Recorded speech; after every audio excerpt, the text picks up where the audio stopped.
Es politólogo, hispano-sirio, analista político en Oriente Medio, y también está con nosotros Daniel Shaw. Él es profesor de estudios latinoamericanos y caribeños. Señores, un gusto saludarlos, bienvenidos. Gabriel, voy a empezar por usted para preguntarle quién o quiénes o qué pueden salvar a Alepo y a sus civiles. Bien, me gustaría comentar un par de cosas que ha comentado el señor Stagno antes.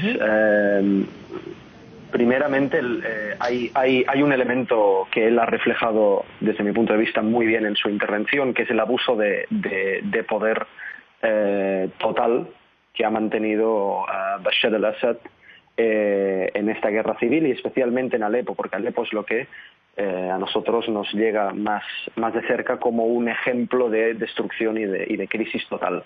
Pero hay otro elemento, y este elemento desde mi punto de vista es compartido en las grandes tertulias a nivel internacional, y es que nos tendemos a fijar mucho en el aspecto humanitario, porque evidentemente la vida humana es lo más importante que hay en este mundo y es lo más relevante en cualquier análisis de una guerra. Pero lo crítico de verdad es el elemento político, y en lo político es donde no hay acuerdo. No hay ningún tipo de capacidad para dirimir lo humanitario, no hay ningún tipo de capacidad para llegar a acuerdos en el aspecto humanitario, porque todo lo que se debate en el aspecto humanitario es mirado a través de un prisma profundamente político. Y es en lo político en lo que hay una dicotomía blanco-negro permanente. Es decir, es muy difícil llegar a puntos de encuentro, a puntos de compromiso entre posiciones en una guerra civil tan polarizada y con tantos intereses internacionales metidos como los hay, ¿no? Por lo tanto, saltamos de la discusión política porque ya la damos por perdida y nos vamos a lo humanitario. Y cuando intentamos gestionar lo humanitario, intentamos llegar a acuerdos sobre qué corredores establecer, sobre qué convoyes mandar, etcétera, tampoco llegamos a acuerdos porque cualquier iniciativa es interpretada desde un prisma político. Por lo tanto, nos encontramos de que la ONU, es decir, hay partes que acusan a la ONU de dar fondos a Bashar al-Assad, por lo tanto se le acusa de ser cómplice con el régimen, y luego hay otras narrativas que acusan a los cascos blancos, por ejemplo, de ser complacientes con los yihadistas porque ayudan en zonas rebeldes, etcétera. Entonces esta dicotomía pues no lleva a ningún tipo de sitio. Y si hay esta dicotomía, señor Shaw, y esta imposibilidad de dialogar políticamente, entonces, ¿los civiles qué pasa con ellos? ¿Quedan a su buena suerte? Porque yo insisto, el presidente del Consejo Local ha suplicado este corredor humanitario.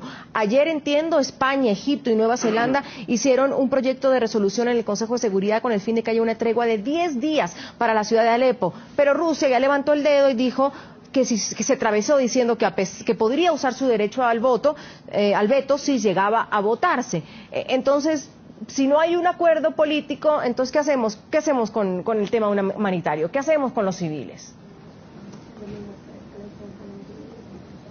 Pues primeramente tenemos que definir que eso no es una guerra civil, es una guerra internacional. Desde el principio, hace 5 años, cuando comenzó la primavera del mundo árabe, los Estados Unidos vieron una gran oportunidad de reinvadir y recolonizar no solo a Siria, sino a Libia. Entonces, claro que sentimos el dolor humano que está pasando en Siria, pero debemos de ser astutos y analizar quiénes son los verdaderos culpables. Y atrás de esa guerra sucia, igual que las guerras sucias que se ha hecho a Argentina y a Uruguay y a los países centroamericanos en los años 80, está el imperio estadounidense trabajando a través de Turquía, Arabia Saudita y sus otros representantes, financiando y armando al Estado Islámico. Y antes de que podamos esclarecer todo eso, no vamos a tener ninguna forma de entender lo que está pasando en Siria y la gran crisis humana que estamos presenciando. O sea, ¿usted piensa que directamente el responsable es Estados Unidos de lo que está sucediendo en Siria?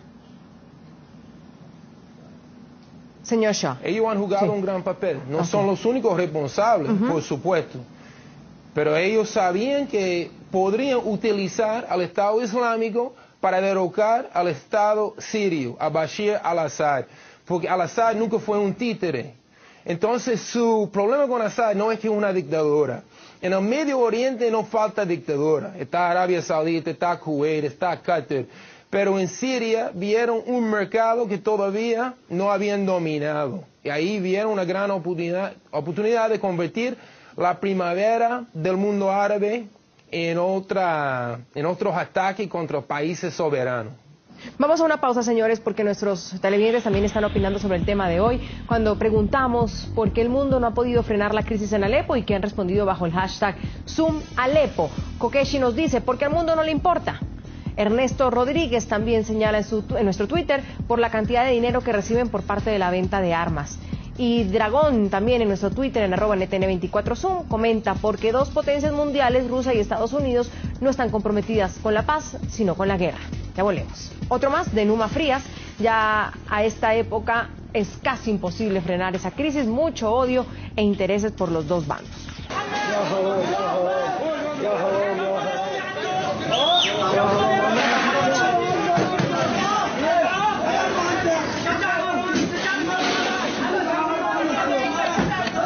Y él es Omran, el niño de 5 años que sobrevivió a bombardeos en la ciudad de Alepo.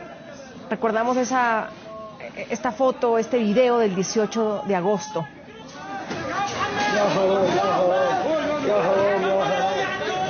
Imágenes que fueron grabadas en medio del rescate de este menor junto con otros 4 niños luego de un ataque dirigido contra rebeldes. Omran, pues lo vemos aturdido dentro de esta ambulancia luego de ser sacado de los escombros. Otro rostro de esta guerra en sí.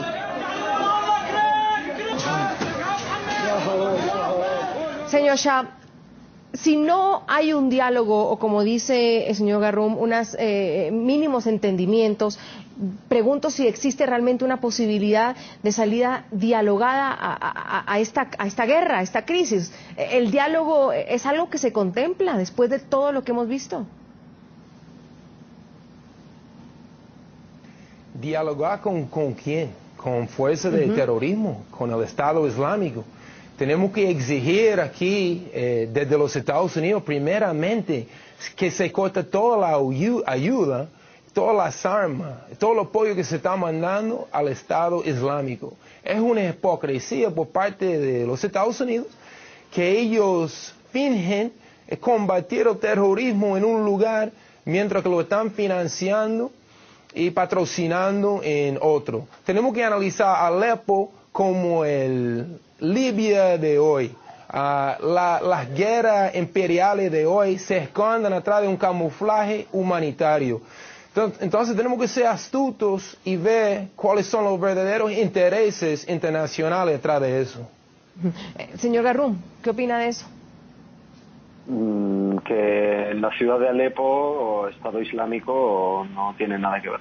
Es decir, evidentemente que en la lucha contra el Estado Islámico se han cometido muchas hipocresías y él comentaba evidentemente el apoyo de Turquía y Arabia Saudí a nivel regional. Esto es indudable y esto es crítico y desde mi punto de vista uno de los puntos de entendimiento debería ser un acuerdo regional. Es decir, la gran dinámica global entre Rusia y Estados Unidos es muy interesante y explica parte de la historia. Pero desde un punto de vista pragmático, los países que están cerca de Siria a nivel regional son los que deben llegar a acuerdos porque son los que están transmitiendo buena parte de los apoyos a un lado o a otro lado. Es decir, la lucha contra el Estado Islámico le ha servido de camuflaje a mucha gente. Bashar al-Assad el primero, Rusia también, que mientras decían nosotros sí luchamos contra el terrorismo, bombardeaban otras zonas en las que no había presencia del Estado Islámico. Hay que dividir qué grupos son qué y en qué zona están e intentar ver estas múltiples capas. Si no, es muy difícil si se mezclan conceptos. Sin embargo, señor Garrum, el señor Shah preguntaba, ¿dialogar entre quiénes? Sí, evidentemente, este es uno de los problemas más difíciles y es uno de los problemas, en el fondo, en los que se ha visto más atrapado Estados Unidos. Porque Estados Unidos ha cometido la naivete de turno y la que ha cometido siempre durante su historia, que es identifico una serie de grupos que creo que me son afines a mis intereses, les doy armas, les doy dinero, les doy apoyo y espero que no sean muy radicales. Y resulta que llega un punto en los que, oh casualidad, esos grupos a los que han dado apoyo resultan que son los radicales de turno, y resulta que les sale en contra, ¿no? Que esos grupos acaban dando armas a Estado Islámico y Estado Islámico acaba cometiendo masacres de las que luego Estados Unidos tiene que dar responsabilidades. Entonces, Estados Unidos ha cometido un gran error en identificar con quién se puede hablar, con quién no se puede hablar, y evidentemente hay un elemento normativo en esto. Cuando tú defines un grupo con el que se puede hablar y se puede negociar, estás asumiendo que este grupo es aceptable. Entonces, ¿qué es lo aceptable en Siria? Por desgracia hemos llegado a un punto en el que los grupos que tienen más presencia sobre el terreno, más fuerza a nivel militar e incluso, diría yo, más apoyo sobre el terreno, son los grupos más radicales.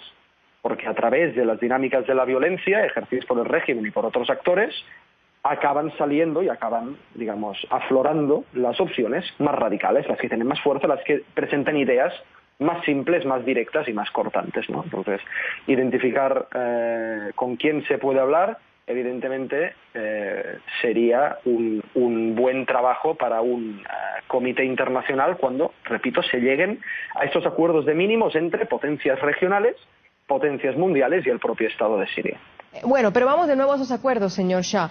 ¿Hay una impotencia por parte de Occidente para actuar o para entrar a un diálogo o realmente hay una indiferencia sobre lo que está pasando en Siria?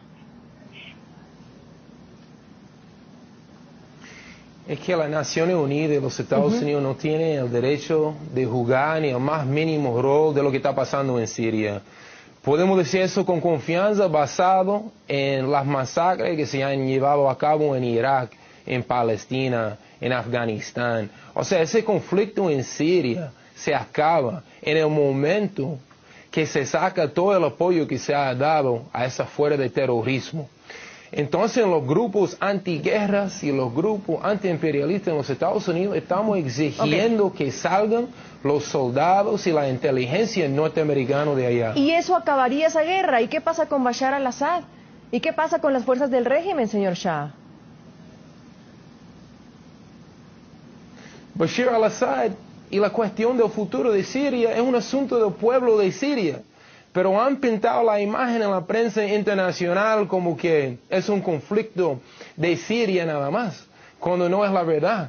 Desde el principio hay una larga historia de unos grupos extremistas en Alepo, en Homs, en las otras ciudades de Siria, y tan pronto que comenzó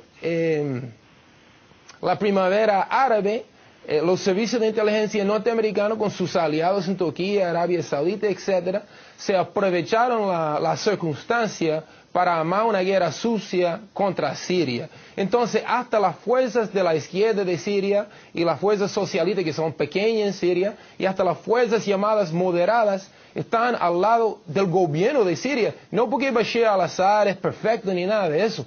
No es que yo estoy defendiendo a Bashar al-Assad, pero tomando en cuenta la historia de Siria hasta el momento, hay que apoyar ese gobierno porque representa paz y estabilidad para Siria. Y si no fuera por el papel de Rusia para balancear lo que había pasado, el Estado Islámico estuviera ahora mismo en Damasco en el poder y hubiera ganado más terreno Siria. Señores, gracias por habernos acompañado hoy con un programa un poco más corto, pero les agradezco por ayudarnos a entender un poco qué pasa hoy.